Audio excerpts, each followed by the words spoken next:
Fala pessoal, tudo certo? Sejam todos muito bem-vindos e muito bem-vindas ao podcast Block Insider, o seu conteúdo semanal aqui do Block Trends, em que a gente fala sempre sobre cripto, finanças e tecnologia. Meu nome é Nicolas Sack, eu sou o seu host e tenho o prazer de ter aqui comigo três convidados muito especiais que vão nos ajudar a discutir mais um tema aí relevante sobre a indústria cripto, e também lembrando que esse é um podcast patrocinado pela Bybit, que é a melhor corretora de criptoativos para você comprar, vender e negociar e fazer operações com todo tipo de soluções que existem para esse mercado cripto. Então, se você ainda não tem sua conta, você pode acessar aqui pelo link na descrição e abrir a sua conta na Bybit e ser elegível a receber um bônus de $100. Então, convido você a correr lá e não perder tempo se você ainda não for inscrito. E hoje a gente vai falar um pouquinho sobre como você pode sair do Brasil e levar o seu patrimônio junto com você, pagando a menor taxa de imposto possível. E para isso eu tenho dois convidados muito especiais aqui, que tem uma vasta experiência nesse tipo de coisa, e tenho também o nosso bom e velho amigo Cauê Oliveira, que é o nosso Head de Research, que você provavelmente, se está assistindo esse conteúdo aqui, você já conhece. Cauê, seja muito bem-vindo ao podcast Block Insider, é um prazer ter você aqui com a gente. Valeu, eu que agradeço, e agradeço aqui, obviamente, ao Rafael e ao Francisco pela disponibilidade de vir conversar aqui com a gente, falar sobre um tema tão importante nesse momento atual do Brasil, né? Assim, momento atual do mundo, eu acredito eu. Não que a liberdade nunca tenha sido importante, mas eu acredito que parece que a cada dia a gente precisa mais buscar por alternativas e vias de liberdade. E como a gente sempre costuma falar aqui no Block Trends, o Bitcoin e criptoativos são a melhor ferramenta no que diz respeito à parte financeira para se obter liberdade, tanto geográfica quanto aqui mais individual mesmo, como eu acredito que a gente vai falar bastante sobre isso aqui hoje. Legal, e tem aqui comigo também o Francisco Litvai e o Rafael Lima, né? O Francisco da SET, que é uma consultoria especializada em obtenção de cidadania estrangeira, de internacionalização de patrimônio, uma série de outras coisas que ele vai falar também, e o Rafael Lima, que é nosso parceiro aqui também, e é fundador do canal Ideias Radicais. Caso você não conheça também, convido você a conhecer o trabalho do Rafa, que é um trabalho muito bacana. Sejam muito bem-vindos, é um prazer ter vocês aqui com a gente, pessoal. Obrigado aí, gente. Obrigado pelo convite. E, Chico, também, se quiser fazer a tua introdução aí. Também muito obrigado pelo convite, é um prazer estar aqui. Vamos falar bastante sobre as opções aí para o pessoal de cripto viver mais livre e com menos impostos. Não, falamos aqui de pagar mais imposto, né, e de um momento importuno, e na verdade é pagar menos imposto em um momento oportuno, né, então... Não, mas do jeito que o Brasil tá agora, acho que todo mundo já coringou, cara. Eu tenho uma tese que eu tô desenvolvendo ultimamente, que desde que o Brasil tomou o 7-1 da Alemanha, todo mundo tá num delírio coletivo. e nada tá funcionando mais, aí a gente já só tá na bagunça, né? Não, legal, cara. Acho que antes da gente começar, até vale vocês explicarem um pouquinho... para a nossa audiência que não conhece aí o que é a SET e que tipo de soluções que eles conseguem buscar quando eles procuram o serviço de vocês. A SET foi um sonho sempre que eu tinha dentro do roadmap do Ideias Radicais, de assim, pô, eu tô querendo promover liberdade no Brasil, mas e quem quer sair? Ou e se tudo der errado e eu precisar tirar um monte de gente, né?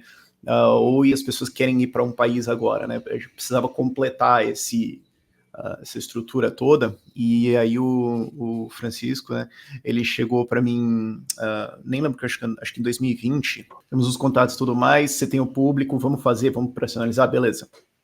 Aí a gente começou a montar tudo para lançar em 21, né, e a ideia era lançar em abril, no mês do imposto de renda, né, como um protesto.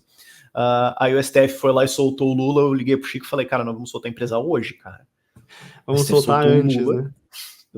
Tava tudo pronto, a gente só tava esperando, assim, por causa, abril, mês de imposto de renda, né, pá, agora é maio, né, jogando um pouco pra frente, mas na hora que soltaram o Lula, eu falei, cara, é perfeito, porque agora todo mundo vai estar puto e vai falar, chega desse negócio, cansei, eu não vou mais bancar essa porcaria, falei, então agora é perfeito, e a gente lançou com isso, então, só pra vocês entenderem a história e o contexto, assim, o conceito todo. Mas, Chico, se você quiser falar mais um Esse operador. lançamento, inclusive, foi entrando num off-topic aqui, mas esse lançamento foi foda, que a gente tava, sei lá, com 2 assistentes ainda treinando na equipe e do nada 2.000 e-mails, assim, um dia pra responder. Foi loucura, assim, essa questão do Lula, o pessoal realmente ficou, sabe, empolvorosa. Mas, assim, a gente trabalha muito com residências, pessoal que quer se mudar para o exterior, a gente trabalha com... Atualmente, o que a gente mais tem feito, surpreendentemente, é Paraguai, mas a gente também trabalha com Uruguai, com Panamá, com Espanha, Portugal, Emirados, enfim, 90 países que a gente tem ou advogados ou contadores que a gente pode indicar, e muitos dos quais a gente também faz por conta própria, né? Então, residências, contas bancárias no exterior, empresas no exterior e cidadanias, a gente cobre tudo isso. E também tem, assim, outra coisa que eu acho que tem um grande valor, né, que a gente te ajuda a escolher, te ajuda a dar o planejamento, porque acho que uma das coisas que a gente mais responde no e-mail é não vai pro Canadá, seu idiota, não faça isso. Porque às vezes a galera chega com uma ideia assim, eu queria ir pro país A ou B, aí a gente falou, primeiro que o país B é uma puta armadilha, e segundo que existe o país C, D, E, F, G, H, I, J, que você nunca pensou, mas que encaixam muito bem. Então a gente já teve cliente que falou assim, tava pensando em ir todo mundo pra Portugal. E aí era tipo, cara, mas assim, pro teu rolê, acho que Tailândia funciona. E, sabe, tem várias dessas assim que a gente vai apresentando novas possibilidades que as pessoas nunca imaginaram. Ou às vezes combinações, né? O cara quer ir pra cá, não, mas nesse caso é melhor você ter empresa aqui, ou nesse caso é melhor você ter uma conta aqui, ou você pode fazer uma combinação assim. Porque você tem os países que são mais famosinhos, né? Canadá, Estados Unidos, Irlanda, Portugal, etc. Daí a gente chega com, sei lá, Romênia, o cara fala, quê? Aí você começa a explicar tudo e de repente faz sentido, entendeu? Não, total, cara. E é legal ter o Cauê aqui, que você mencionou Portugal, inclusive, ele é uma pessoa que mora em Portugal, reside fora do Brasil aí há alguns anos já, né? Então também ele pode compartilhar um pouco da experiência dele residindo no exterior aí. Não, e até falar para aproveitar também para perguntar, né? Porque assim, estou próximo da Europa, então aproveitar o momento aqui com 2 especialistas para ver aqui quais outras opções aqui perto da Europa que podem ser vantajosas, embora é bem curiosa, porque ela favorece o holder de longo prazo, né? Então, tipo, o cara que está no Bitcoin, ela favorece o cara holdar Bitcoin por longo prazo, por conta que os impostos só incidem em transações abaixo de 1 ano, né? Vocês devem saber melhor do que eu. Não, legal. Então, acho que vai ser muito bacana ter essa tua perspectiva aí também e tirar um pouco desses teus aprendizados aí, já morando em Portugal há quase 8 anos, né, pelo que eu me lembro das conversas que a gente teve. Mas eu queria ouvir de vocês, Francisco e Rafa, pela experiência que vocês têm aí, pelas conversas que vocês já tiveram com clientes e pessoas interessadas nesse tipo de coisa, em migrar para o exterior, né? O que motiva essas pessoas a procurarem uma dupla nacionalidade, uma saída em definitivo do país? Eu sei que são inúmeras razões, né? Cada pessoa vai ter a sua particularidade ali, mas geralmente tem um grupo de motivações que são comuns entre a maior parte dos imigrantes, né? Então eu queria ouvir de vocês aí o que vocês percebem como principais motivos. Se eu fosse botar um top 3, assim, eu diria, com certeza, segurança, indignação com a política, e aí só depois disso a questão de impostos. Impostos também o pessoal fica muito puto, às vezes quando tem um aumento repentino de impostos, isso acaba sendo gatilho para a pessoa ir embora. Por exemplo, quando aprovou a lei das offshores, aí uma galera que já tinha offshore falou, não, isso aqui é o meu momento de ir embora, mas muitas vezes a pessoa já está há anos, sabe, pensando na ideia, e aí cada vez que vem alguma notícia de algum aumento, de alguma decisão esdrúxula do STF, ou de alguma coisa que faz o Lula, a pessoa fica, putz, acho que na próxima eu vou, acho que na próxima eu vou, acho que na próxima eu vou, e aí chega uma que realmente, sabe, é a gota d'água, e ela decide ir, mas segurança, especificamente, eu diria que dos fatores de qualidade de vida acaba sendo o que é mais falado. Claro, também tem algumas questões mais peculiares, assim, por exemplo, uma família que quer fazer homeschooling. Aí é um caso um pouco mais à parte, mas assim, a gente também vê casos assim de faltas de liberdade de forma geral, às vezes de questão de homeschooling, às vezes, é uma família que não quer ter que dar vacina de Covid para os filhos, aí eles querem ir para um país que não tem isso. Então, tem às vezes demandas específicas, mas a mais geral de todas do Brasil, eu diria, segurança. Porque é uma questão muito latente, né, cara, aqui no Brasil, assim, se você mora numa grande capital, na maior parte das vezes você está sujeito a se deparar com crimes em cada esquina que você percorre, né, seja segurança de, pô, eu não quero ser assaltado e eventualmente roubarem meu celular, mas até crimes mais sinistros, assim, cara, eu não quero ser sequestrado e que peçam um resgate em Bitcoin que sabem que eu tenho, porque eu sou obrigado a declarar autocustódia para a Receita Federal, né? Então, são temas muito delicados e faz muito sentido segurança ser o número um, porque você migrar para países que têm um policiamento mais intensivo, uma taxa de criminalidade menor, né? Quando você pensa em uma família, uma pessoa que tem um patrimônio voltado para não só para si, mas para o conjunto de pessoas que compõem aí a tua família, faz muito mais sentido você visar um país que tenha muito mais segurança, né? E qual outro ponto que você vê aí, Rafa? Você que é um cara mais politizado, conta pra gente. Cara, é a revolta das pessoas, né? Porque, assim, isso é uma decisão de vida. A gente, inclusive, consegue ver o padrão de clientes oscila ao longo do ano com, assim, momentos em que as pessoas tomam decisões de vida. Porque você não... a gente tem muito poucos clientes, assim, que o cara vira pai e fala, acabou. Como o Chico falou, a pessoa fica pensando, aí acontece algum evento, um imposto, algum absurdo, alguma decisão maluca, o cara fala, não, pra mim deu, agora passa a régua, tchau. Mas assim, principalmente essa segurança, essa revolta com o país, a frustração, eu acho que dá para ver também nas conversas com as pessoas muito uma sensação de que não adianta, que, sabe, aquela sensação de qual vai ser o futuro dos meus filhos, qual vai ser o futuro da minha família, o que vai dar isso aqui, sei lá, vamos para algum lugar onde a gente tem um futuro, onde a gente vai ter uma coisa, onde a gente vai alcançar um novo patamar, esse tipo de coisa, assim. Mas os impostos são aquilo que está no fundo da cabeça da pessoa, né? Mas você vai acostumando, né? Você vai levando no dia a dia como uma coisa normal. Agora, quando passa alguma coisa bizarra assim, você fala, não, agora chega, acabou, e aí o cara começa a fazer a conta e perceber mesmo. A gente teve vários clientes que era isso, não, aqui eu pago tanto, mas se eu abrir uma empresa lá fora, tal, eu consigo baixar minha carga, então a consultoria custa X, eu tiro isso em 2 meses, o resto do ano é lucro. Ah, beleza, então o cara vai. Acho que isso deve ser assim, em torno de 20% dos clientes que fazem essa conta fria, ou que tem alguma coisa assim, o resto é muito mais uma decisão de vida mesmo, porque você vai alterar coisas muito importantes na sua vida, né? Você não... especialmente que tem filho, né? Pô, você vai tirar o moleque das amizades, da escola e tudo mais para economizar, sei lá, 5 mil reais por ano, 10 mil reais por ano de imposto. Claro, tem cliente que economiza muito mais do que isso. Mas daí você começa a faturar essas coisas, a família e tal. Então, assim, tem um fator emocional muito grande na decisão também e faz sentido, né? Ninguém vai mudar a vida por nada, assim.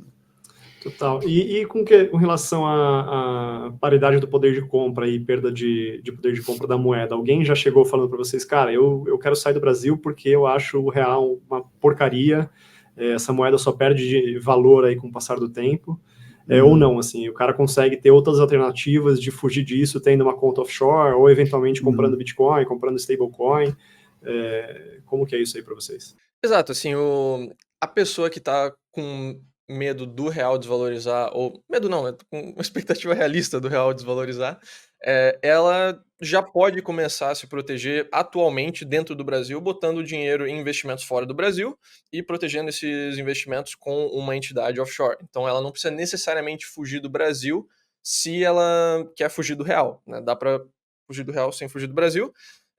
E o outro lado também, às vezes a pessoa foge do Brasil, mas não foge do real, porque ela, por exemplo, trabalha remoto para uma empresa do Brasil.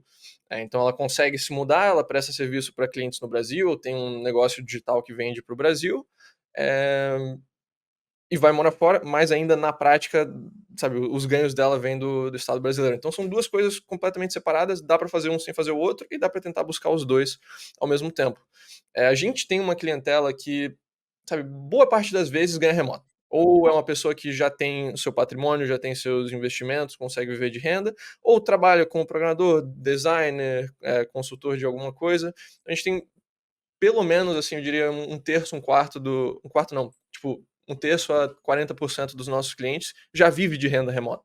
Então, no caso deles é muito mais simples, sabe? Eles já ganham em dólar, já ganham em euro, já ganham em outra moeda, e aí é questão de se organizar e encontrar o país que mais se adequa para eles. Legal. E no teu caso, Cauê, conta pra gente aí o que te motivou a sair do Eu ia Brasil. até falar sobre isso, porque é curioso ver essa perspectiva diferente dependendo da nacionalidade do indivíduo, né? Nesse caso, assim, o brasileiro, ele tem essa perspectiva de ir para a Europa, ou tentar buscar um local assim, com outro tipo de perspectiva, né? Mais a visão sobre a qualidade de vida, a segurança.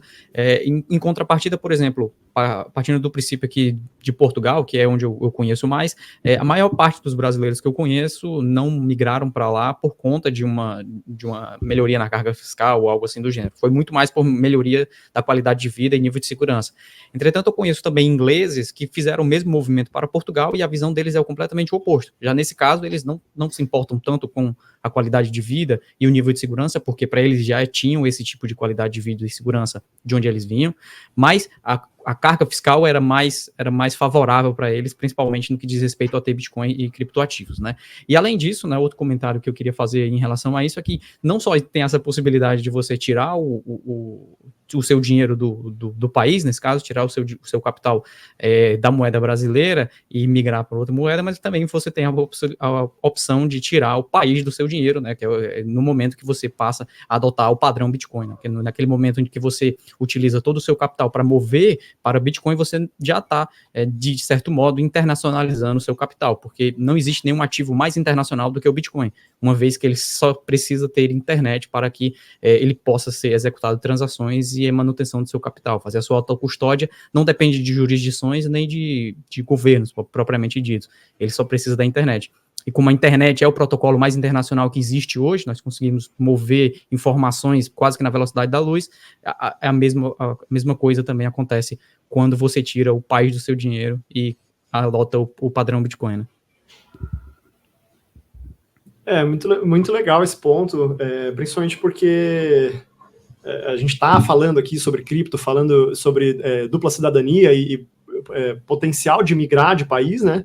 Mas acho que é fundamental essa compreensão que tanto o Francisco trouxe como o Cauê, de que você não precisa mudar de país para proteger o seu patrimônio dos riscos fiscais e monetários do país que você reside, né? Naturalmente, você consegue ter uma carga tributária mais baixa se você migrar de país, mas como o próprio Rafa disse, existem outros fatores que pesam pro outro lado da balança, que é o pessoal que fala, não, eu vou ficar porque o meu filho tem um monte de amigo na escola, a minha família está toda aqui, meus parentes estão todos aqui, então acho que isso é super importante também.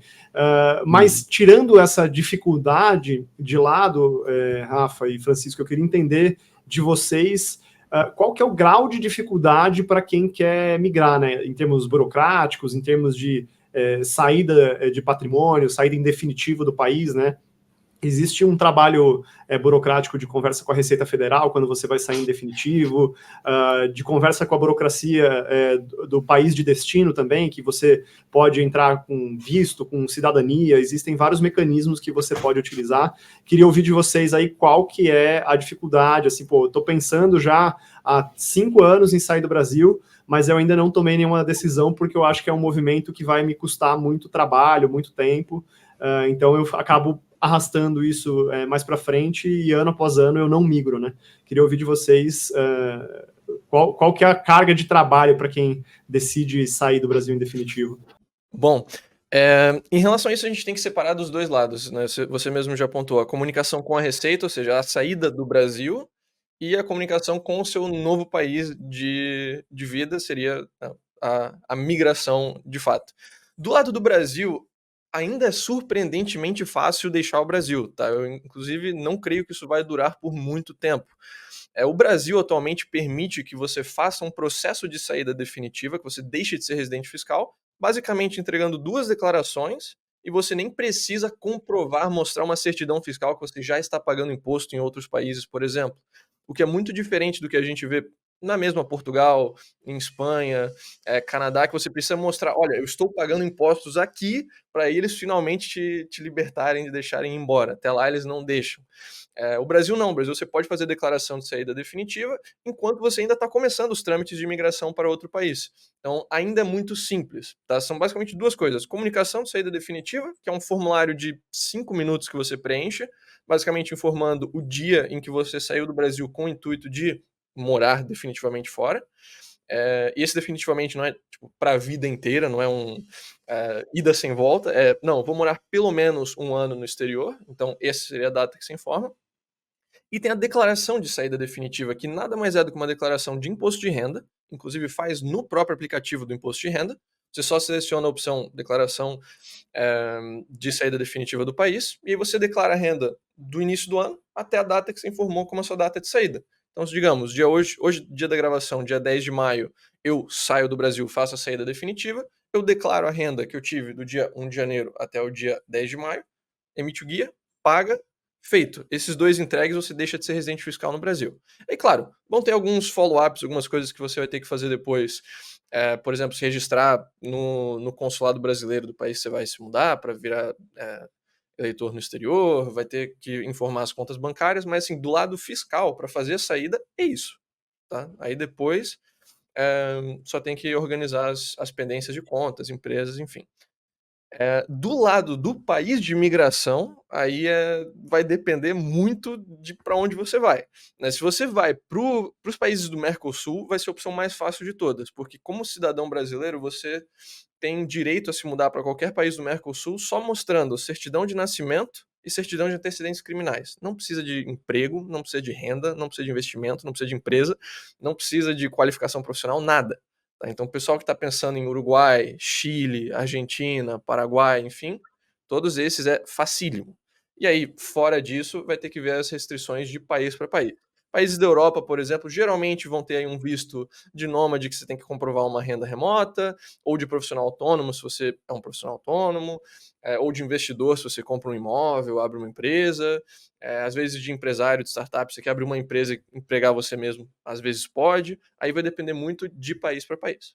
Aliás, nessa de você poder empregar você mesmo, eu acho que isso é importante porque muita gente ainda tem aquela ideia de que para você sair você tem que ter o passaporte do país. Ou de que as pessoas conhecem agora muito o Golden Visa, né? Que a ideia é que você vai pagar, sei lá, 100 mil, 200 mil, 500 mil euros para o país, ou dólares, ou tanto, para investir no país. As pessoas pensam, meu Deus, é muito caro. A maior parte dos países decentes, e eu digo assim, decentes no sentido que o país pensa, que não é o caso do Brasil, por exemplo, eles têm algum visto da seguinte forma: se você abrir uma empresa e colocar um X capital dentro dela, que vai variar de país para país, e você se contratar, você pode entrar. Porque você se contratou. O que o país quer saber, assim, ele informalmente ele está perguntando: você vai vir encher o saco e ficar pendurado no meu sistema de seguridade social, ganhando o equivalente do Bolsa Família, ou você veio aqui fazer alguma coisa, né? Então, se você consegue provar esse valor, você consegue o visto. É um visto de residente temporário, porque temporariamente, enquanto você tem essa empresa, não, visto de residência permanente, né, que não é revogável. E aí isso parece até um pouco frágil para as pessoas, mas não é. Até porque, assim, se a sua empresa quebrar, você vai se pagar como? Você vai ter que voltar de qualquer forma.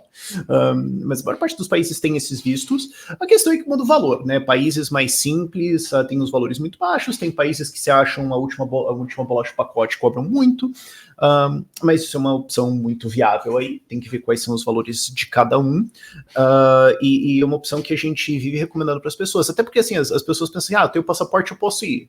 Beleza, pode ir, mas você vai pagar suas contas como? Então, se você não tiver uma renda também, isso é um problema. Então, às vezes, o passaporte legalmente te dá entrada e tudo mais, mas é isso, vai fazer o quê? Vai morar na rua? Como é que vai ser isso, né? Então, esse é uma alternativa de visto bem comum. As de nômade digital também agora mais países estão fazendo. Alguns têm uma threshold mais alta, alguns têm um pouco mais baixa, depende do país. Mas tem várias opções dessas que são de um custo, assim, relativamente baixo, comparado com um Golden Visa, ou comprar um passaporte, esse tipo de coisa, assim. Se você tem um passaporte por descendência, família, etc., parabéns, sempre ficou muito a sua vida, mas não entre em desespero, né? Eu acho que a maior parte, assim, desses, o Chico me corrija se eu tô errado aqui, mas tem vários países que, para você abrir uma empresa, capitalizar, se levar lá e tudo mais, é o equivalente ao preço de um carro zero. E também, se você não tem essa verba também, cara, a não ser que alguém te contrate lá e puxe, cara, já ia ser difícil você ir de qualquer forma, né? Não, com certeza, cara. E até você tangenciou um ponto aí que acho que é importante a gente se aprofundar, que é essa parte de previdência, né? O cara que está aqui no Brasil e contribui há 20 anos pela aposentadoria dele aqui, enfim, parte do patrimônio dele invariavelmente está em previdência pública, existe a possibilidade dele fazer a migração de todo esse capital para a previdência do país de destino? Como que funciona isso em questões legais?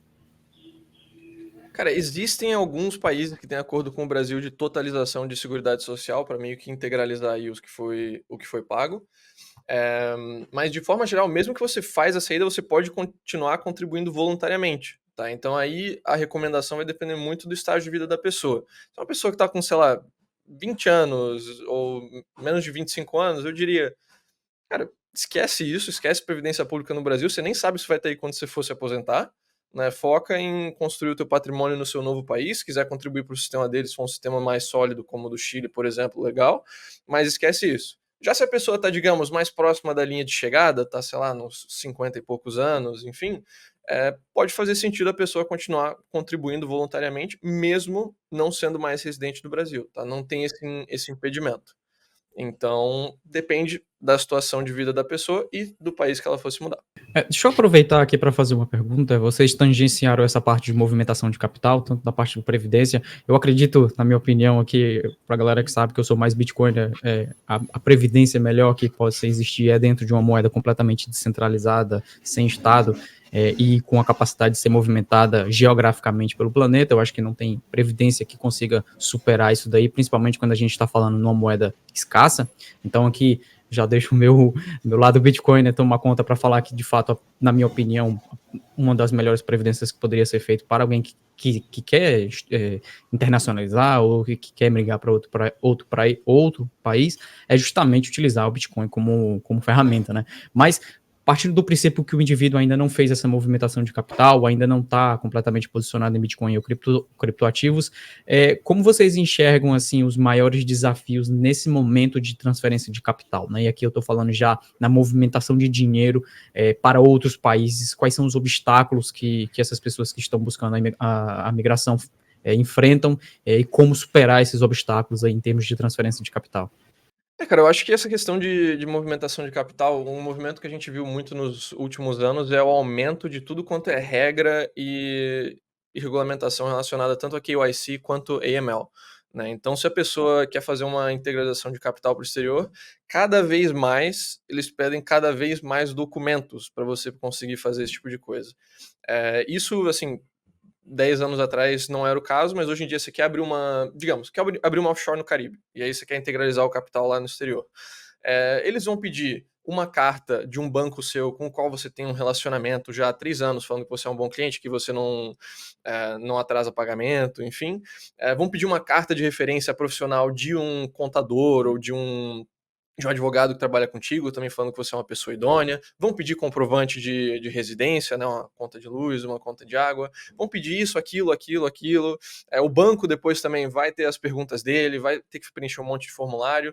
Então, isso é algo que eu também gosto muito do ramo de cripto, que é a liberdade, né, de transacionar, de você enviar o dinheiro, em 5 minutos está lá, e não tem a possibilidade do banco congelar a transação, falar que, opa, peraí, me explica de onde vem isso aqui. Antes, assim, né, era normal mandar transferências de somas bem grandes e ninguém encheu o saco. Hoje em dia, muitas dessas fintechs, muitas das empresas que oferecem contas digitais, contas internacionais, você manda uma transação, às vezes, de, sei lá, $2.000, $3.000, eles já pausam. Opa, peraí, mostre a origem dos fundos, mostre o que está sendo feita essa transação para o recipiente. Né? Então, acho que isso não é um impedimento de que vai te, sabe, bloquear de fazer o envio do capital para o exterior, mas é algo que você tem que se preparar para isso tomar mais tempo e mais burocracia do seu lado, né? Para muitos casos, a gente está falando de incorporação de capital em uma offshore, não vai ser coisa de 2 dias, vai ser coisa de 1 mês na prática, com a pessoa abrir a empresa, abrir a conta bancária, enfim. Enquanto, se a pessoa for fazer isso via cripto, essa ideia de muita gente ainda chega às vezes pra gente falando de, não, eu quero, sei lá, abrir uma conta numerada na Suíça, vou botar a grana lá e é isso. Esquece, cara, hoje em dia isso tudo vai lidar com um monte de burocracia, comprovante de relação, sabe, com uma carta de referência de algum profissional, carta de referência bancária, comprovante do seu endereço, comprovante de origem dos fundos, tudo isso você tem que provar, o que significa que o tempo para você fazer essa estruturação de uma offshore, mais de de uma remessa internacional para conta que se for abrir para esse offshore, pode esperar aí que leve um mês tranquilamente, levando em conta todas as burocracias do banco, e que você vai ter que ficar apresentando o documento, e qualquer coisa, se vocês tiverem mais dúvidas, você tem que também parar e apresentar mais. Depois fazer a transação, né, também podem querer congelar e tudo mais. Então, cripto soluciona isso. Cripto você manda em 5 minutos e acabou. É até uma das coisas que eu ia perguntar, assim, legalmente eu consigo transferir uma parte do meu patrimônio para fora do país com menos burocracia se eu tiver essa parcela alocada em cripto, porque eu tenho a soberania individual sobre essa parcela do meu patrimônio, né? Agora, tem um ponto importante aí, que é como que eu realizo essa transferência de patrimônio, garantindo que eu não estou fazendo uma evasão de divisas ali, que eu eventualmente possa vir a ter problema no futuro com o governo, porque eu não declarei essa saída de capital. Então, eu sei que por um lado facilita muito, né, porque a tecnologia possibilita esse tipo de coisa. Por outro, eu queria entender como que a gente faz isso de maneira legítima, né? Quais são os desafios aí nessa esfera? Eu acho que tem 2 pontos até importantes para a gente adicionar nessa coisa de levar capital internacionalmente a operar, que é o seguinte: não necessariamente você precisa de uma conta bancária super complexa num banco legacy, antigo estruturadão. Hoje você consegue abrir na Wise uma conta relativamente fácil. Você vai precisar dessas coisas mais complexas se você tem um patrimônio maior, se você quer usar operações, se você quer fazer coisas maiores. Mas hoje você pode ter empresas em vários países sem ter uma conta no banco desse país. Você consegue operar isso um pouco mais tranquilamente. Você não vai ter acesso a 100% das coisas, mas dá para fazer sim. Então tem várias alternativas aí. E outra coisa também é que, assim, cripto é legal, você consegue transferir as coisas super fácil, beleza e tudo mais, mas o ponto, vamos entender o conceito. Por que vários bancos fazem todo esse KYC, fazem todo esse processo para abrir uma conta e receber um dinheiro seu, especialmente se um dinheiro de um volume maior? Porque eles querem saber que isso aqui não veio de crime. Eles querem saber que isso aqui não veio de uma origem esquisita. Então você está querendo botar $300 mil no meu banco aqui. Tá, você pode me provar que isso aqui não é dinheiro sujo? Porque, sei lá, cara, se pegarem o meu banco com um depósito disso aqui, eles vão revirar tudo e a gente vai se arranjar um problema para a empresa inteira. Então eles estão preocupados com isso. Então, se você tem o seu patrimônio em cripto, movimentando isso para lá para cá, legal, beleza. Mas digamos que você vai querer comprar uma casa, por algum motivo. Pode acontecer lá na frente, sei lá. Aí você chega, vou comprar uma casa, vou dar uma entrada aqui. Não, peraí, então você tá morando aqui há tanto tempo, você não tem a conta, você não tem isso, não tem isso. Da onde que veio isso aqui? Não, peraí, então você nunca teve essa... Porque assim, se imagine do outro lado, né? Então você nunca colocou uma vida financeira aqui no seu país, você veio do nada, ok? Você tá colocando toda essa grana aqui de entrada na casa em Bitcoin. Você pode me provar que isso aqui não veio de crime? Ou de alguma origem estranha? Porque tá esquisito. Então, você ainda vai ter que, nesse caso, não é só uma... Você tem as burocratas chatas, você tem os KYC chato, mas outras pessoas ainda vão ser céticas sobre de onde que veio isso. E tem uma coisa que brasileiros não sabem muito, que é muito importante de saber. O passaporte brasileiro é extremamente visado para falsificação. Por quê? Porque, claro, o mais visado é o americano, mas o brasileiro é o mais visado porque todo mundo se passa de brasileiro. Se aparecer nós 4 aqui numa imigração de algum país com passaporte da Coreia do Sul, o cara da imigração vai olhar para o passaporte, vai olhar pra gente, vai olhar para mim e falar, pera, eu vou precisar de uma explicação do que aconteceu aqui. Agora, se aparecer, cara, 5 qualidades de pessoa diferente, de todo tipo de origem diferente, se aparece um sul-coreano, se aparece alguém com a cara de asiático, se aparece se aparece alguém totalmente diferente, os 5 com passaporte brasileiro, você vai olhar ali e falar, pode ser? Pode ser? Eu não sei. É possível, né? Eu não sei. Pode aparecer toda a qualidade de gente ali. Então, assim, o passaporte brasileiro é muito visado. E o Brasil é um país conhecido internacionalmente por ter problemas de crime e corrupção. Certo. Então você chega num outro país qualquer e fala, gente, eu juro por Deus que esse... Tudo que eu tenho tá em cripto, mas... Está tudo que eu tenho tá em cripto, né? Não tem nada, pode confiar no pai. Não. Me explica essa história, eu quero documentos, eu quero provas. É o que você, se tivesse nesse país, você pediria, ok? Então, só... Origem dos fundos, né? Comprovação de renda, notas fiscais, eventualmente porque as pessoas se invoices que você preocupam. tem. E especialmente para quem não é do meio cripto, o cara vai olhar e falar, mano, sei lá o que é essa história aí, sei lá o que é esse cara, sei lá o que é esse país. Tô com medo que isso aqui venha de tráfico humano. Me explica essa história. Especialmente em países que são paraísos fiscais, porque eles estão acostumados com gente esquisita. Eles estão acostumados com aparecer um russo lá dizendo, não, eu juro que isso aqui veio da minha criação de ovelhas. Não é porque é paraíso fiscal que é bagunça. Né? Exatamente. Os caras têm muito medo. Até porque, assim, se o teu banco num paraíso, digamos, você é o dono desse banco e você fica marcado como ali faz coisa, cara, você vai ter problema no mundo inteiro. Não, então você não quer isso. Quando eu estava na Estônia, por exemplo, a Estônia tem muitos casos, já teve, de russo indo lavar dinheiro lá. Então você chega lá falando que você tem isso e isso, os caras pensam, bicho, você pode ser um front para 38 mil tipos de pessoa diferente, cara. Sabe?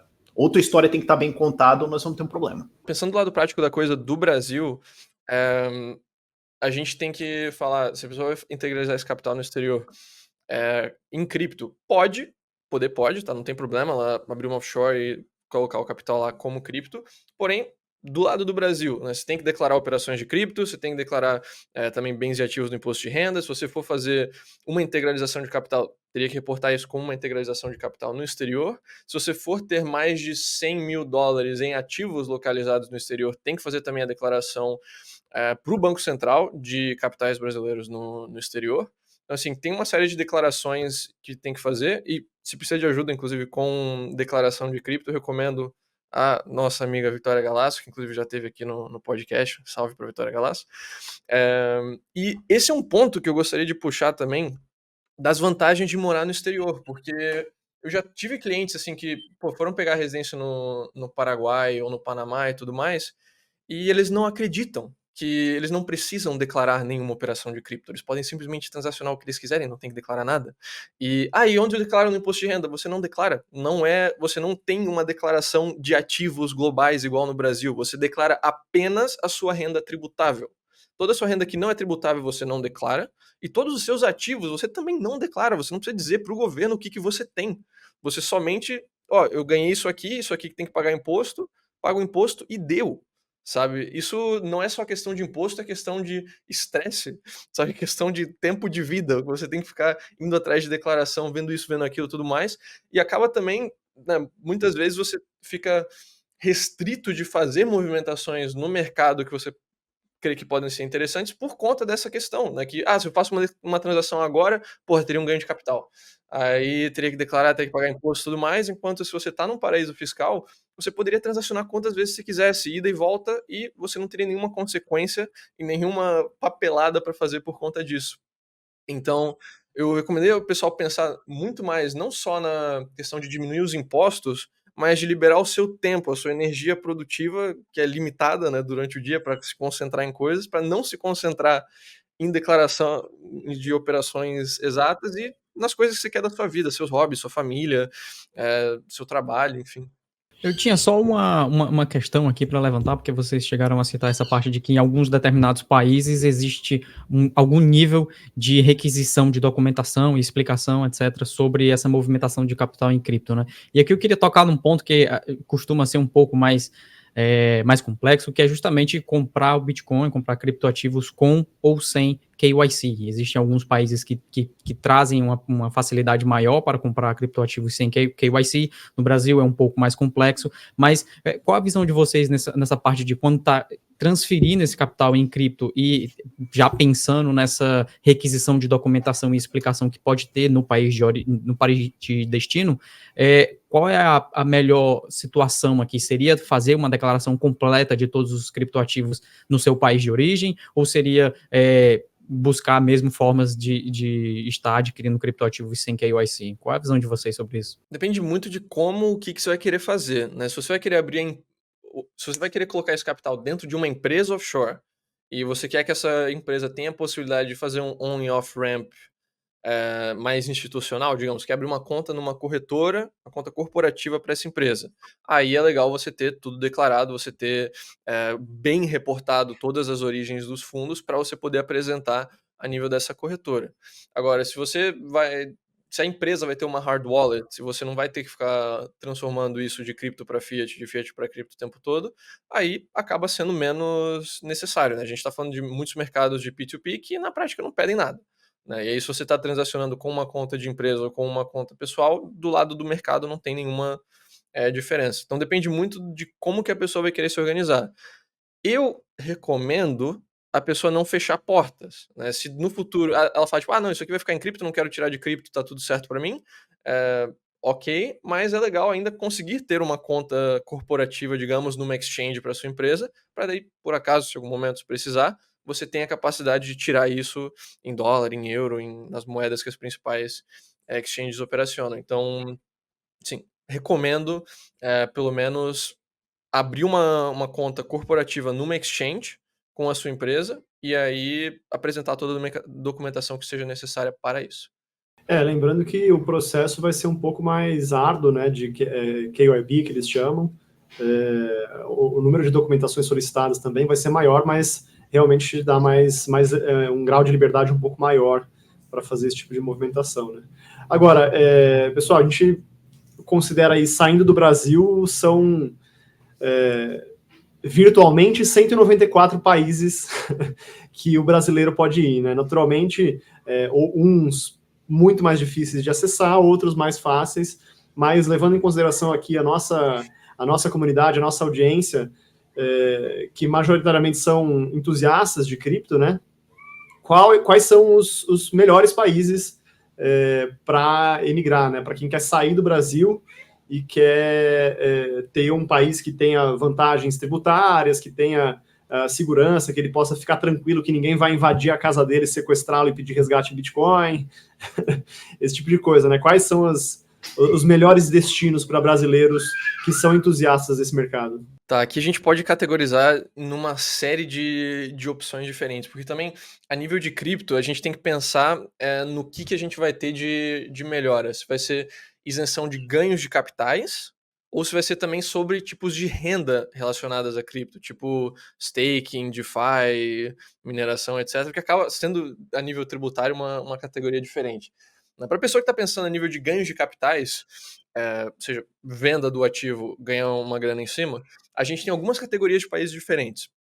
A gente tem os países que não tributam ganho de capital a nível privado e ponto. Por exemplo, Suíça, por exemplo, Malta, Luxemburgo também tem várias isenções nesse sentido, que você, sendo um investidor, não um trader, day trader ativo, você consegue, não tem imposto de ganho de capital. Todos esses mencionados têm altíssima qualidade de vida. Questão migratória, claro, é um pouco mais difícil. Malta tem um visto de nômade, para quem tem uma renda aí já um pouco mais elevada. Mas também, quem tem a cidadania europeia ou tem a possibilidade de conseguir a cidadania europeia, lembre-se que com uma cidadania europeia você pode morar em qualquer país da União Europeia. Então, se você ouviu que o avô era italiano, alguma coisa assim, cara, corre atrás, esse documento vai te dar 27 planos B, sabe? Não vai ser o plano B de um país, vai ser o plano B, C, D, A, e aí vai. Bom, voltando para a opção de países, né? Então a gente tem os que não tributam ganho de capital a nível privado, a gente tem os países que sim tributam ganho de capitais, porém não entre criptos, só no cash out. Essa é uma outra categoria bem legal. Então, assim, se você transaciona de USDT para Bitcoin, de Bitcoin para USDT, não tem imposto, mas aí depois que você tira para euro, tem. Na Europa, a gente pode mencionar Polônia, Croácia, Romênia, Áustria, todos esses funcionam assim. Então, a gente tem desde um país que é de alta renda, alto nível salarial, se você é, digamos, um médico, alguma coisa assim, pode fazer sentido Áustria, até países que têm um custo de vida mais baixo, impostos mais baixos. Então, se você é uma pessoa que trabalha remoto, pode aproveitar para viver com custo de vida mais baixo. Polônia é muito interessante, Romênia é muito interessante, Croácia, o visto de nômade deles nem tem imposto de renda, então menciono também. A gente tem os países que não tributam os ganhos se você mantém eles por um certo período, né? Então, já mencionei o exemplo de Portugal. A Alemanha também tem essa legislação com 1 ano de retenção. Croácia também aplica isso, com 2 anos de retenção. Então, novamente, né, países europeus. E claro, tem países que não tributam ganhos e ponto, nem a nível da pessoa, nem a nível da empresa. Então, Chipre também na Europa, Ilhas Maurício também um país de maior qualidade de vida, segurança, tudo mais. Taxa de homicídio é 1/5 da do Brasil, sendo um país africano acaba sendo bem engraçado de comparar, né? E, bom, essas são algumas opções pensando a nível de ganho de capital. Pensando a nível de renda, a gente vai estar falando menos de Europa e mais de outras opções a nível mundial. A América Latina acaba sendo muito interessante para isso, porque a gente tem muitos países que seguem o que a gente chama de regime tributário territorial, ou seja, renda que é obtida dentro do território é tributada e a renda que é obtida de fora do território não é tributada. Então, Panamá, Paraguai, Uruguai, Costa Rica, aqui República Dominicana, El Salvador, Honduras, onde tem lá a cidade privada em Próspera, todos esses têm um sistema territorial de tributação e dá para viver com zero de imposto se a sua renda não é renda local. E aí, mas esse cripto é considerado renda local? Praticamente todos esses países você pode simplesmente abrir uma empresa fora, coloca seus criptos dentro da empresa, transaciona dentro da empresa e o dividendo que você recebe da empresa é renda de fora. Então você legalmente consegue viver sem ter que pagar imposto e sem ter que ficar declarando cripto. Então, assim, opção não falta. Show de bola. E aí pensando de uma forma prática, né, para o cara que quer, para a mulher, para a pessoa, para o indivíduo que quer sair do Brasil, seja por um período, né, eu quero passar 2, 3 anos fora, seja o cara que fala, cansei, nunca mais quero voltar para cá, ou pelo menos pelos próximos 10 anos eu quero ficar longe. Quais são os primeiros passos aí, né? Puta, como que eu começo? O que eu tenho que fazer? Tenho que ir atrás de um visto? Tenho que me desfazer primeiro das minhas coisas? Quais são as recomendações aí para quem está querendo começar e se jogar aí nesse mundão, dado que já tem, sei lá, uma renda que garante um visto de nômade digital, ou que eventualmente ainda não tem, mas está a fim de buscar, né, alguma coisa que o possibilite migrar para outras regiões, seja aqui no Mercosul. O que vocês indicam como primeiros passos? O que a gente vai recomendar vai depender muito do estilo da pessoa. De forma geral, a recomendação é: tira o passaporte. Se você tem a opção de uma cidadania por descendência, vai atrás dela também. Busca, já tira também, que você vai precisar certidão de nascimento, apostila ela, e aí o resto depois vai depender muito de país para país. Praticamente todos vão pedir também os antecedentes criminais apostilados, mas esses expiram depois de 3 a 6 meses, então o ideal é deixa para tirar quando você realmente fosse mudar. A nível de como se preparar para ir para os países, eu dou 2 recomendações diferentes. Se você tem renda remota, eu altamente recomendo que você faça uma pequena temporada como nômade digital. Digamos, você está pensando em 3, 4 países diferentes, não vai de uma vez só. Fica um mês em cada um, você vê como que é, você tem uma noção de como é o estilo de vida naquele país. Não só o de turista de uma semana que ficou apaixonado, nossa, que bonito que é Paris, mas você tem uma noção de como que seria a sua vida lá, indo para mercado, academia, enfim, né, tendo essa noção. E aí você consegue, depois disso, escolher melhor. A gente tem muitos casos, assim, de cliente que não estava dando nada pro Paraguai, por exemplo, chega lá e, caraca, Assunção não é como eu achei que era. Eu tinha o preconceito de Cidade do Leste, achei que era o país inteiro. Na realidade, Assunção e Cidade do Leste são coisas meio diferentes.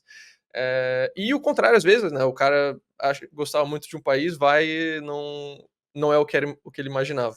Então, achei que o Paraguai fosse uma grande 25 de março, né? E na normal, verdade sim.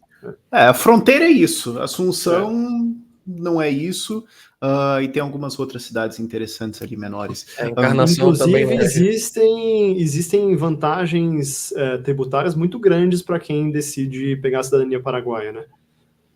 Cidadania? Isso, a residência. A cidadania caso. Não, residência, isso. Desculpa, residência, falei. Isso. O Paraguai é um dos maiores exemplos de paraíso fiscal assim que a gente tem, porque toda a renda de fora não tributa, para começar, né? Só tributa a renda paraguaia. A renda paraguaia você tributa de 5% a 10%. E, além disso, você consegue abater do seu imposto de renda o que você pagou de IVA. Então, digamos, você foi na loja da Nissei, comprou um celular lá, pagou 10% de IVA. Esse IVA que você pagou, você pode abater do imposto de renda paraguaia. Então, o imposto não é 10% de renda mais 10% de IVA. É 10% de renda menos os 10% de IVA. Então, assim, a carga máxima que você vai pagar é 10%. E, claro, o IPVA também é mais barato do que no Brasil, é uma mixaria. O IPTU também é mais barato do que no Brasil. Então, assim, de forma geral, a carga tributária é muito mais baixa que no Brasil. Então, o Paraguai é fiscalmente muito interessante e a residência é super fácil de conseguir. A gente fez um conteúdo, fez um Reels pro Instagram da Sete, que era preço de carro. Então, vamos pegar, acho que era um Honda Civic 2.0, 0 km. Acho que era isso. Eu não lembro dos números exatamente absolutos, mas era assim, no Brasil ele era alguma coisa tipo 280 mil, no Paraguai 180 mil, e o IPVA também tinha uma diferença em São Paulo ele seria em torno de 10 mil reais nesse carro, no Paraguai era em torno de R$1.000. Mas eu lembro que a conta final era que para um Honda Civic 2.0 zero bala, se você comprar ele no Paraguai e tiver ele por 2 anos, então presumindo que você vai pagar 2 IPVAs nele, a economia total é 100 mil reais. Então, nesses 2 anos, de imposto que você não pagou no carro e o IPVA mais barato. Então, só para ilustrar isso, né? Outra coisa também é o custo de imóveis também em relação a quase qualquer cidade no Brasil é muito mais barato, né? Mas alguém pode falar, pô, mas tem um custo de fazer, tem um custo da consultoria da SET, tem tudo. Cara, num carro decente, em 2 anos, você economiza 100 mil reais. Só para começar a conversa. E depois a gente vai falar de imposto de renda, de não sei o que. E esse é um que eu acho que concretizou muito bem. A gente teve, tipo, 500 mil de visualizações nisso. Foi um sucesso gigante, esse Rios. Claro que daí muita gente pensou que podia comprar o carro lá e trazer. Isso não pode. Mas, enfim. Sim. O pessoal sempre pensa assim, pô, e essa coisa extremamente simples? Tipo, na receita dos 2 países já pensou nisso. Não. O plano de cebolinha a gente gosta de chamar dentro aqui da equipe. É o plano genial. Não. Tá, não, legal. E para a gente concluir aqui, que a gente já está perto do nosso tempo, não sei, Cauê, se você tem alguma outra pergunta que você gostaria de fazer para o pessoal? Não, pergunta não, tinha só o comentário aqui, que é curioso essa parte de quando vocês citaram os países europeus, né, porque tem algumas vantagens muito curiosas também quando a gente fala em Suíça, porque quando você tem uma conta na União Europeia e essa conta está sediada em qualquer um dos 20 e poucos países que tem lá, como o Francisco chegou a citar, você consegue utilizar a Suíça como porta de on-ramp para compra e venda de Bitcoin, porque lá tem uma isenção de até 940, se eu não me engano, mais ou menos, francos suíços por dia. Então você consegue negociar lá sem KYC, né? Então eles não exigem KYC para essas movimentações diárias. Então, para um indivíduo convencional, ele consegue estar utilizando algumas plataformas na Suíça para poder fazer compras sem KYC. O soft KYC, basicamente, porque ainda tem basicamente o IBAN, né, que seria a identificação interbancária da União Europeia, onde você acaba fornecendo o seu IBAN, mas em termos de documentação individual, você não necessita estar enviando e você consegue fazer algumas compras bem interessantes com plataformas como a Bitcoin Suíça, a Relay, que são exchanges centralizadas, mas que elas não necessitam de KYC para determinado montante, né? Além do mais, você consegue fazer autocustódia direta utilizando essas plataformas. Inclusive, aqui no Block Trends Pro, nós temos um curso sobre autocustódia que ensina como fazer essa custódia própria do Bitcoin diretamente recebido em hard wallet. Você consegue comprar lá e ele deposita direto na hard wallet. Então, tem várias opções também, não só assim na América Latina, mas também na Europa, para você tentar deixar o seu Bitcoin o mais limpo, pode assim dizer, possivelmente. Muito bem lembrado, Cauê. Inclusive, quem ainda não é assinante da nossa plataforma, a gente tem o QR Code aí na tela, que é só você bater a câmera do teu celular, aí você vai ter acesso a mais de 20 cursos aí disponíveis, e a gente tem a meta de chegar até o final do ano com cerca de 200 cursos na plataforma sobre os mais diversos temas, então convido todos a se juntarem. Se você quiser ser assinante Pro também, você tem acesso às nossas análises diárias, sinais de compra e venda, acesso antecipado aos cursos que a gente vai lançar, comunidade exclusiva, live exclusiva para assinantes e uma série de outros benefícios, além dos relatórios aí que Cauê escreve com análises on-chain, indicadores próprios, análises do cenário macroeconômico, então uma série de benefícios, além de ter acesso a todos esses cursos que a gente produz com tanta dedicação para que você esteja à frente do mercado, né? Rafa e Francisco, antes da gente concluir, eu só queria ouvir de vocês recomendações para aquele indivíduo que está pensando em tomar a decisão de migrar de país, mas que fica postergando sempre essa decisão por qualquer motivo que seja, né? Quais são as recomendações de vocês para esse cara que já tem essa sementinha plantada na cabeça, mas que ainda não regou o suficiente a ponto de tomar uma decisão e dar o primeiro passo aí? Cara, eu acho que 2. Primeiro, Contata a gente no site da SET tem uma porrada de artigos sobre todos os países, tudo de imigração, é sobre Bitcoin, é sobre investir nisso. Cara, tem um artigo lá, entra no site da SET, começa a ler os artigos. Muito provavelmente você vai descobrir que é mais fácil do que você imagina, porque tem a galera que acha que é muito caro, é para milionário, tem que ter passaporte, tudo mais. Não, tem jeitos, ok? E tem vários países que você não pensou sobre. As pessoas, às vezes, elas têm, muito frequentemente, uma expectativa de dificuldade muito maior do que realmente é. E segundo, se você está na dúvida, está pensando, não sei, cara, provavelmente a situação para você vai piorar ao longo dos próximos anos, porque se você tem, especialmente se você tem cripto, se você tem Bitcoin, especialmente num patrimônio mais elevado, assim, você não tem só uns trocos de pinga lá, você tem, sei lá, mais de 50 mil reais, alguma coisa assim, entenda uma coisa, existe um alvo na sua cabeça, ok?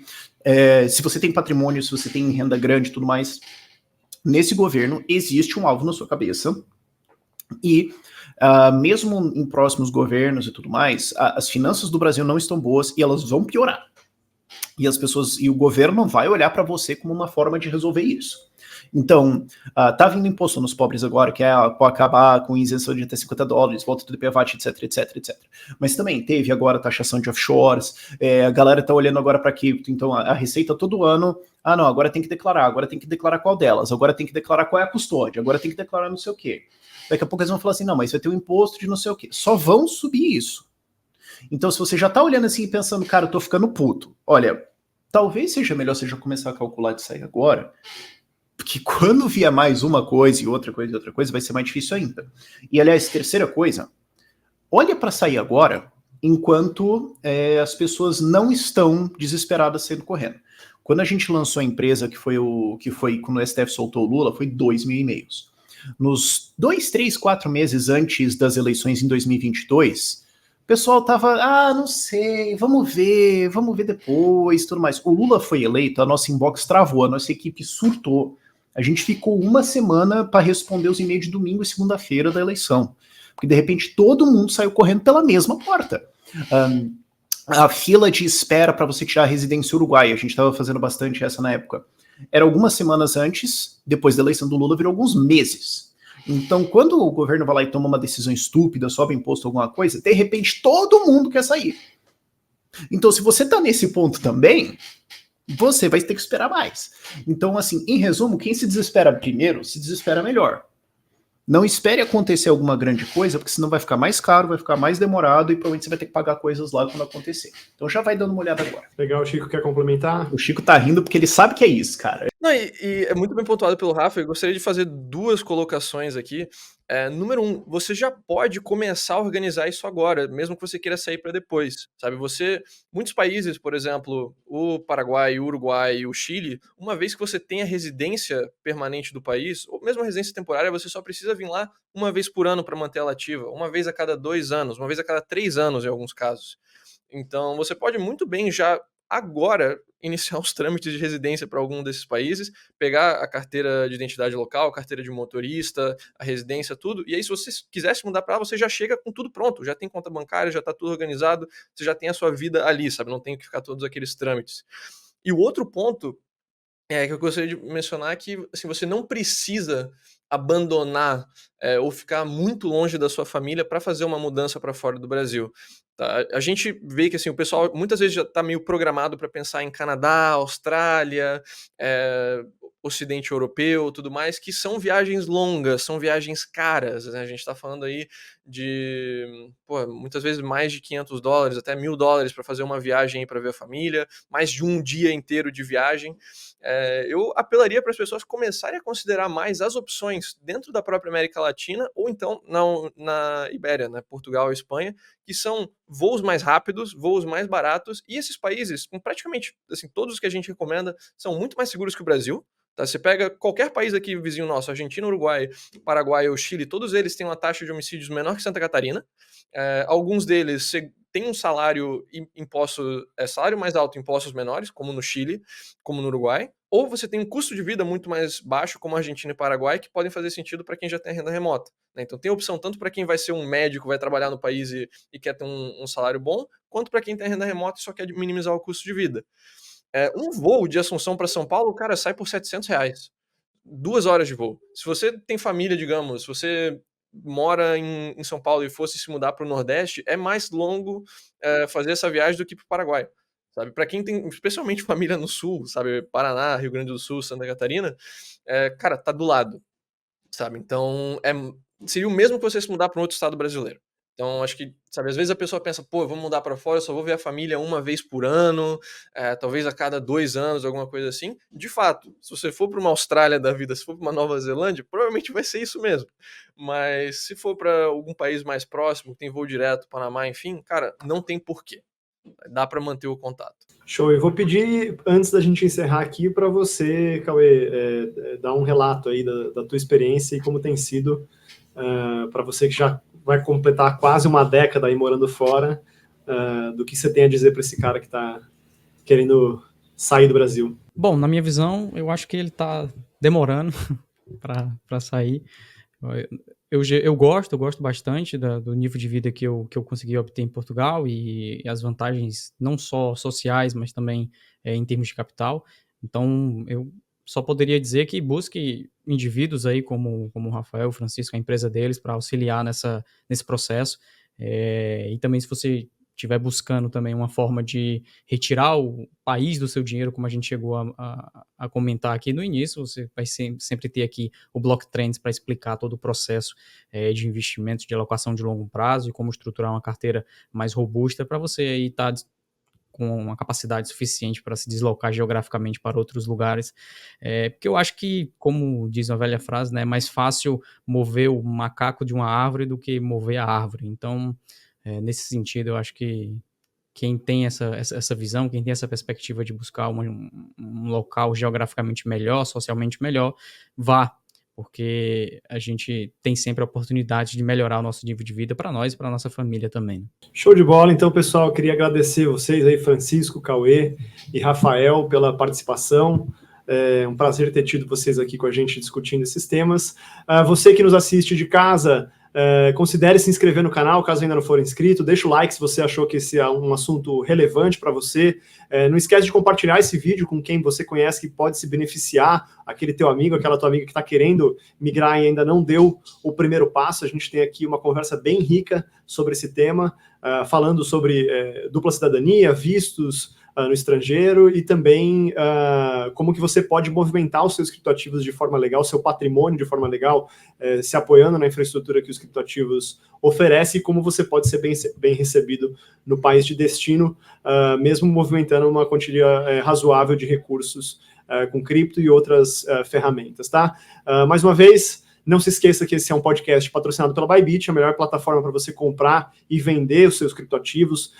Você tem uma série de soluções lá dentro para quem gosta desse mercado de Web3. Caso você ainda não seja inscrito, corre aqui na descrição desse vídeo que a gente disponibiliza um link para você criar a tua conta e ser elegível aí a vários tipos de bonificação, inclusive $100 de isenção de taxas. Então, fica aqui o convite e a gente vai ficando por aqui e a gente se fala de novo na semana que vem. Um abraço, um prazer ter todos vocês aqui com a gente e tchau!